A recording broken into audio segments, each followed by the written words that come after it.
তো আমি কোনোদিনও আগে ব্লগ ভিডিও ছাড়িনি। তো আজকে আমি একটা ব্লগ ভিডিও ছাড়ছি তোমাদের উদ্দেশ্যে। তো আমরা এখন আছি হাওড়া শিবগঞ্জের খেয়াঘাটে। তো দেখতে পাচ্ছ তোমরা, এটা হচ্ছে হাওড়া শিবগঞ্জ লঞ্চ ঘাট। মানে এই দিকে আছে হাওড়া শিবগঞ্জ লঞ্চ ঘাট, আর ঠিক নদীর ওই পারে আছে ফলতা।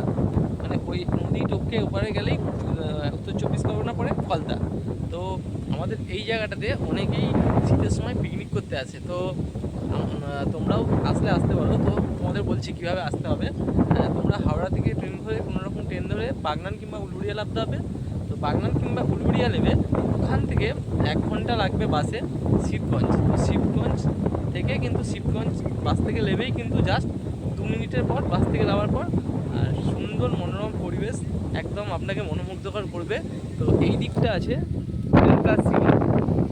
আপনি যদি মনে করেন রাত্রি থাকবো, তো এখানে হোটেল বুক করতে পারেন, হোটেল আছে। আর এই রকম পরিবেশ, ভিউটা ঠিক এইরকম। তো আমরা ঠিক লঞ্চ ঘাটের কাছে যাইনি। তো লঞ্চ ঘাটে গেলে আপনাকে